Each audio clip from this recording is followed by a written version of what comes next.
Cross examination में यह होता है कि या तो मामला आपके पक्ष में हो जाता है या मामला आपके हाथ से निकल जाता है। क्रॉस एग्जामिनेशन क्या होता है, क्रॉस एग्जामिनेशन में किस प्रकार के सवाल किए जाते हैं और उसका क्या महत्व होता है। अगर आप एडवोकेट हैं तो क्रॉस एग्जामिनेशन की बढ़िया तैयारी कीजिए। अगर आप लॉ स्टूडेंट हैं तो इस क्रॉस एग्जामिनेशन के बारे में समझना जरूरी है। और अगर आप आम नागरिक हैं या आम आदमी हैं तो इस लीगल राइट को आपको जानना होगा, तभी आपको पता लग सकेगा कि कोर्ट में किस प्रकार से कार्रवाई होती है। तो बने रहे वीडियो के अंत तक। मैं हेमंत सैनी एडवोकेट और आप देख रहे हैं हेमंत LLB लॉ। वीडियो अच्छा लगा तो प्लीज इसे लाइक करें। अगर आप चाहते हैं कि ऐसे इंटरेस्टिंग वीडियो मैं आपके लिए बनाता रहूं तो प्लीज चैनल को सब्सक्राइब जरूर करें और बेल आइकन को ऑल पर सेट कर लें, ताकि जब भी मैं वीडियो अपलोड करूं तो उसका नोटिफिकेशन आपके मोबाइल पर आता रहे। एग्जामिनेशन का मतलब होता है परीक्षाएं, मतलब कि पूछताछ, यानी कि वकील के द्वारा गवाहों से पूछताछ की जाती है। 3 प्रकार के एग्जामिनेशन होते हैं, जिसे कहते हैं चीफ एग्जामिनेशन, यानी कि मुख्य परीक्षा। मुख्य परीक्षा वह करवाता है जो गवाहों को कोर्ट में बुलाता है। मुख्य परीक्षा इसलिए करवाई जाती है ताकि न्यायालय के समक्ष तथ्य को पेश किया जा सके, या जो पीड़ित पक्ष होता है उसकी तरफ से जो गवाह होते हैं उनकी गवाही ली जा सके। जैसे ही चीफ एग्जामिनेशन हो जाती है, यानी मुख्य परीक्षा हो जाती है, उसके बाद बारी आती है क्रॉस एग्जामिनेशन की, जिसे कहते हैं प्रति परीक्षा। क्रॉस एग्जामिनेशन उसके द्वारा करवाया जाता है जो गवाहों को नहीं बुलाता है। कहने का मतलब है कि जब मामला दर्ज होता है, यानी कि पीड़ित की तरफ से जो मामला दर्ज किया जाता है, तो उसकी तरफ से गवाह न्यायालय में हाजिर होते हैं और जो अभियुक्त का अक्यूज्ड का वकील होता है उन गवाहों से क्रॉस एग्जामिनेशन यानी कि पूछताछ की जाती है। गवाह विश्वसनीय है या नहीं? अगर गवाह विश्वसनीय नहीं है तो न्यायालय उनकी बातों पर विश्वास नहीं करता है और इससे संभावना बन जाती है कि जो जजमेंट है वह आपके फेवर में ही रहेगा। क्रॉस एग्जामिनेशन में कुल 6 प्रकार के सवाल किए जाते हैं, आप इन्हें ध्यान से सुनना। सबसे पहले हमें पूछना चाहिए लीडिंग क्वेश्चन, जिनका उत्तर पहले से ही दिया हुआ होता है, और गवाहों के उत्तर नियंत्रित करने के लिए ऐसे सवाल पूछे जाते हैं, जैसे क्या आप घटना स्थल पर घटना की रात मौजूद थे? क्या मृतक की आपके साथ पहले से ही दुश्मनी थी?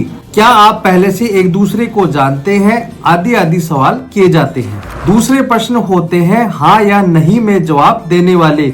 इसमें गवाहों को सीधे ही उत्तर देने के लिए बाध्य करते हैं और उसके पास विस्तार से उत्तर देने की कोई भी गुंजाइश नहीं बचती है। जैसे यह पूछना कि क्या यह सही है कि आपने इस बयान का पहले भी खंडन किया था।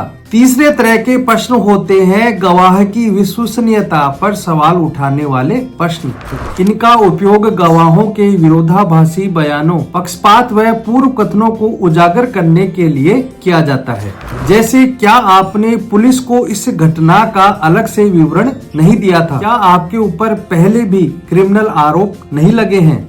क्या आप पहले भी जेल नहीं जा चुके हैं झूठी गवाही देने के लिए? अब चौथे तरीके के प्रश्न यह साबित करने के लिए पूछे जाते हैं जो गवाह गवाही देने के लिए आया है वह निष्पक्ष है या नहीं। जैसे यह पूछना कि अक्यूज्ड और आप गहरे दोस्तों नहीं हैं? आप अक्यूज्ड को कैसे जानते हैं? विक्टिम और आप में किस प्रकार से संबंध है, यानी आप दोनों किस प्रकार से जानते हो? या क्या आप उनके रिश्तेदार हैं? अगर इनमें से किसी भी प्रश्न का उत्तर सकारात्मक है या जो गवाह आया है वह पीड़ित की तरफ से आया, यानी विक्टिम की तरफ से आया है, वह उसका रिश्तेदार है या जानकार है, इसके लिए हम क्या सोच सकते हैं या क्या साबित होगा कि जो उसका रिश्तेदार है, पीड़ित का जानकार है या कोई दोस्त है, उसे पढ़ाया या समझाया गया होगा। ऐसे गवाहों को इंटरेस्ट विटनेस कहा जाता है। 5वें तरह का प्रश्न होता है गवाह की धारणा और उसकी स्मरण शक्ति की परीक्षा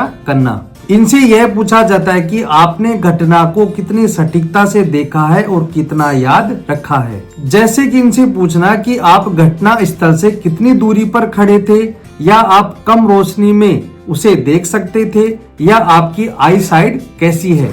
और 6ठे तरीके के प्रश्न होते हैं विशेषज्ञता व ज्ञान को चुनौती देने वाले प्रश्न।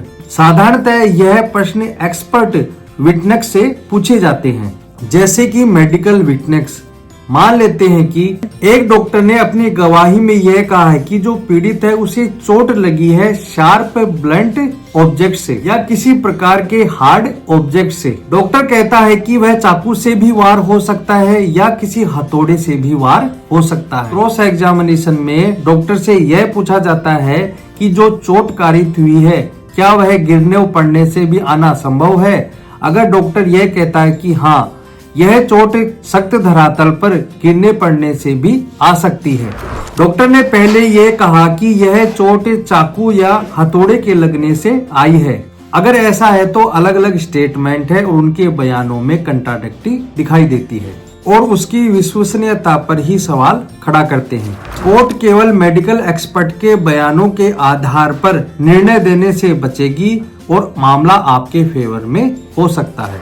तो आज की वीडियो से आपको समझ में आ गया होगा कि चीफ एग्जामिनेशन और क्रॉस एग्जामिनेशन क्या होता है। तो दोस्तों आज के लिए इतना ही। वीडियो अच्छा लगा हो तो प्लीज इसे लाइक करें। अगर आप चाहते हैं कि ऐसी इंटरेस्टिंग वीडियो मैं आपके लिए बनाता रहूं तो प्लीज चैनल को सब्सक्राइब जरूर से करें ताकि वीडियो का नोटिफिकेशन आपके मोबाइल पर आता रहे। धन्यवाद।